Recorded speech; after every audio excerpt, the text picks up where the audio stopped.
आपका आँखों को इंतजार सरकार आपका।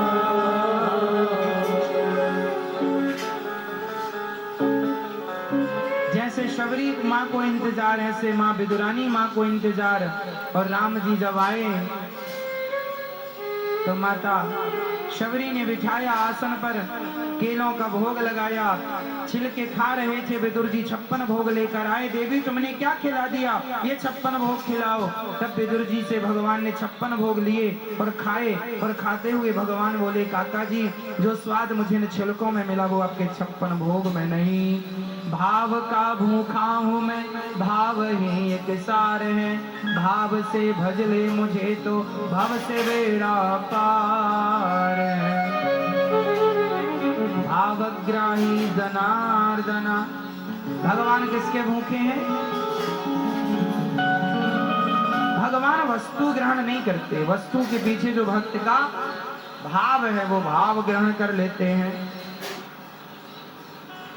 इसके बाद भगवान जब लीला पूरी करके गए और विदुर जी को याद करते गए, जब मैत्रेय जी उद्धव जी ने विदुर जी को बताया कि आपको याद करते गए, विदुर जी बहुत रोए कि मैं कृष्ण का दर्शन नहीं कर पाया आखिरी में, और भगवान प्रभु ने मुझे तुच्छ को याद किया। अब विदुर जी मैत्रेय जी के पास गए कि प्रभु ने क्या कहा है वो सब आप बताइए। तो विदुर जी ने मैत्रेय जी से प्रश्न किया कि हे मैत्रेय जी, भगवान का अवतार से धरती पर क्यों होता? हरिद्वार में मैत्रेय जी से श्री विदुर जी ने प्रश्न किया। यही बात सुखदेव भगवान ने राजा परीक्षित को बताई। भगवान का से धरती पर अवतार क्यों होता है? बोले जब जब हो ये धर्म की हानि, बाढ़ी असुर अधम अभिमानी, तब तब धरी प्रभु विविध शरीरा। परित्राणाय साधूनां विनाशाय च दुष्कृतां, धर्म संस्थापनार्थाय संभवामि युगे युगे। जब जब धर्म की हानि होती है तब तब भगवान को अवतार लेकर आना पड़ता है और धर्म की रक्षा करनी पड़ती है। इस संसार में भगवान क्यों आए? धर्म की स्थापना करने के लिए आए।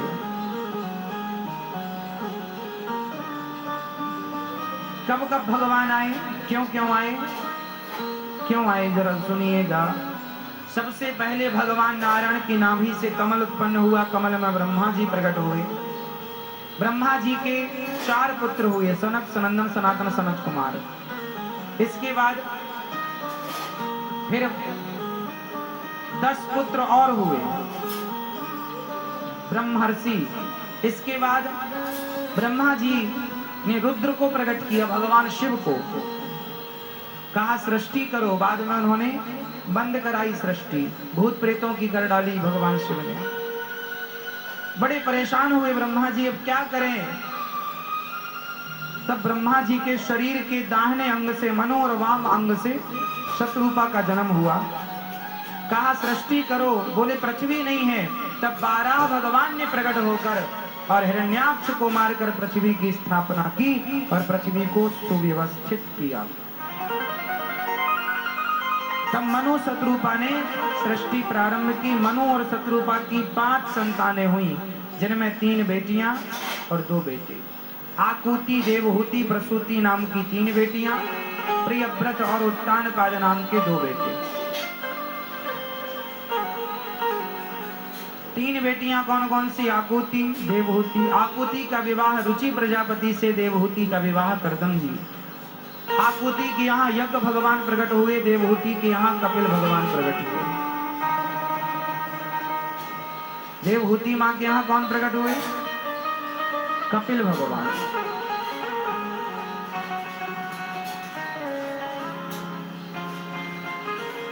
कर्दम जी, माँ देवहूति और कर्दम जी का विवाह हुआ। कर्दम जी बड़े योगी हैं, भगवत चिंतन में लगे रहते हैं। कर्दम जी ने एक विमान की रचना की जिसे कामक विमान कहते हैं। और उस विमान में करदम जी जब चले तो 9 बेटियां हुई करदम जी की। 9 बेटियों का विवाह करदम जी ब्रह्मा जी के 9 मानस पुत्रों से संपन्न करते हैं। कला का विवाह मरीचि जी से। ये अनसुईया माँ माता देवहूति की बेटी अनसुईया माँ को जानते हैं।